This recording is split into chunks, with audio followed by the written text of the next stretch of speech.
What is up, guys? Team Yugi Feels here with another deck profile, and today we're going to be taking a look at a deck that I think is really cool, Tri-Brigade Lyrilusc. I've been toying around with this deck now. I finally grabbed the rest of the cards that I needed for it from my locals, which is pretty cool.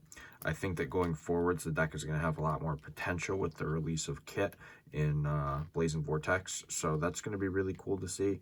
I think right now the deck does have a lot of potential. It has some really good matchups against a good chunk of the meta too.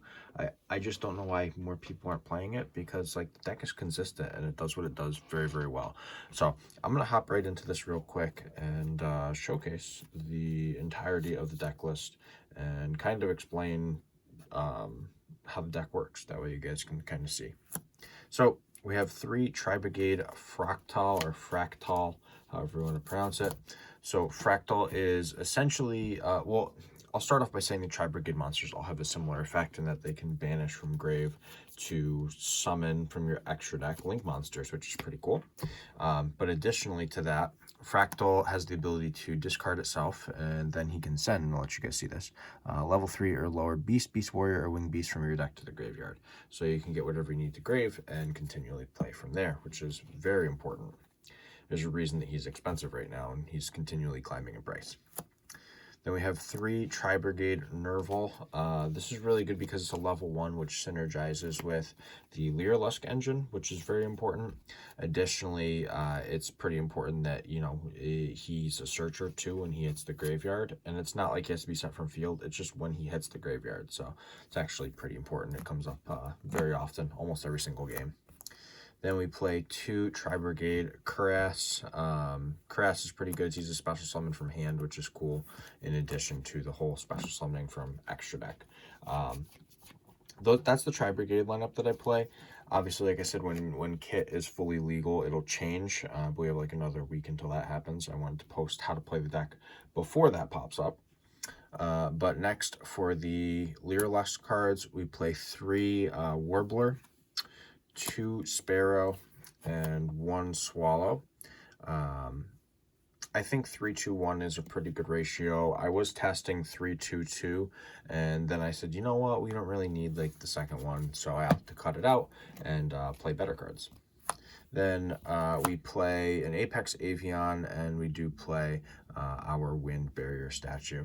Now, you could, if you wanted to, play the Thunderbird, the Mist Valley Thunderbird. I just don't play it. I couldn't find space for it, and I didn't want to play 41, so I just stuck with this. If you draw like the Wind Barrier statue, just on the Avian instead, which is pretty cool. Moving on to some hand traps, though, we do play a pretty big hand trap lineup. Well, I won't say big, but it's a decent enough amount. So triple Ash, double Bell, double Crow, and double Meister. So we're playing 9 hand traps, which is a decent amount. It's not excessive by any stretch of the imagination. Definitely gets the job done, though. Cool part is that DD Crow is almost searchable in this deck, and if you don't need it in hand, you can just discard it for other effects, which comes up in the banishing portion of your Tri-Brigade plays. So this hand trap lineup is pretty good, in my personal opinion. Those are all the monsters, though. I believe it's 25. We're going to hop on over to the spells and traps here so I can show you guys what we're playing. So we have triple Tanky. This just searches your Fractal. That's really all that it's there for. I won't go any further than that, because that's all that it's there for anyways. Then this is where it gets expensive. Triple Droplet and triple Talents. You guys can swap these if you don't have them and can't afford them, or if you just don't want to play them. Swap them by all means, but I really like these, and I think that it gives you more options going first and second, which we all know that we kind of need that in this meta. Then I play 2 Chalice. I think that Chalice is pretty good right now. It just kind of, you know, either baits a negation or cuts your opponent's play off, which is really, really cool. So Chalice is worth it. Then the one-ofs, 1 Duster, 1 Reborn, 1 1-for-1, and 1 Foolish. These are all just amazing one-ofs in this deck, especially the Foolish and the 1-for-1. 1-for-1 just gets you insane combos. That is the main deck, though. It should be 40 cards. I try not to sway from 40 too much, as almost everyone knows. But we're going to hop on over to the extra deck, and I'll showcase what we're playing. So for the Tri-Brigade links, I play 2 of the Blossom. It's pretty good. It's a special summon from hand, and it's a draw, which is cool. Then we have 1 Silver Sheller. It's just there's another climbing material, basically.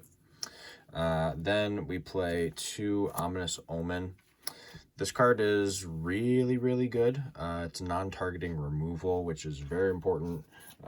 Having any kind of non-targeting removal is just super strong.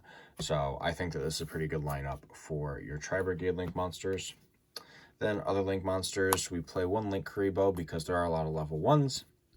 1 Harpy Conductor. This card comes up pretty frequently if you're trying to just do your Link climb into your Simorgh. So then we play 1 Desperate Doom Eagle. This counters a very large amount of the meta. Hurts Drytron, hurts Virtual World, just anything graveyard based. This card's crazy. The Simorgh that I mentioned before, that's basically all the lower level Link monsters, or lower Link monsters. And then I play an Appaloosa and a Boral Sword. These don't need an excessive amount of explanation. If you want to play like Access Code, you can play Access Code. Appaloosa comes up a lot though, which is pretty sweet. Then we play some Xyz monsters. We play the 1 Recital Starling and the 1 Assembled Nightingale. The Nightingale basically gets you into your Zeus play, and the Starling is there for like your opening plays and being able to search stuff out, which is pretty important. Then we have the Downerd for the Nightingale. That way you can overlay into the last card in the extra deck, which is your Zeus, and it would have like 4 materials on it instead of 3. So the Downerd is actually kind of important. So keep that in mind because, you know, it does come up, and having that extra material and extra send is pretty cool. That is extra deck though. We are going to move on over to the side. We do side some more hand traps. I have 3 Droll and 3 Cycle Reader. Now, if you want to play like Nibiru in place of either of these, go for it. I just think that you're going to need a good amount of stuff to counter Drytron, and I think that these are good choices. But like I said, you can play Nibiru in place of one of these if you want to, but I think that these are 2 of the best hand traps right now. Then spells, we just have Triple Twisters for more back row removal. I didn't want to play Cosmic because this deck OTKs really easily, so I'd rather just be more aggressive and get rid of more back row. Then in the instance that we go first, I have 3 Strike, 2 Anti-Spell, and 1 Imperial Order. I think that this is fantastic, personally. This is really good if you're going first. You just side your stuff in, and you watch your opponent essentially struggle because they're not going to know how to counter your deck, which is pretty sweet. But that basically brings us to the end of the deck profile. The deck is really cool. At first, like when I started learning it, I was kind of intimidated. I'm like, man, this seems like it's kind of tough. And once I started playing more, I realized how amazing this deck is. So keep in mind that if you like some decks that are kind of combo heavy, but can be very control based, this is probably the deck for you. And Kit is obviously going to make, you know, the Tri-Brigade strategy really fantastic very shortly, within the next probably couple weeks. We'll probably see some lists pop up that play Kit in it and whatnot, and be able to go from there, which is pretty sweet. But I hope you guys enjoyed the video. If you did, give it a thumbs up. Don't forget to let me know what you think in the comment section down below. It is always appreciated. Make sure you smash that subscribe button as well, and hit the notification bell if you haven't already. I also appreciate that. And for right now, this is Team Yugi Phils signing out.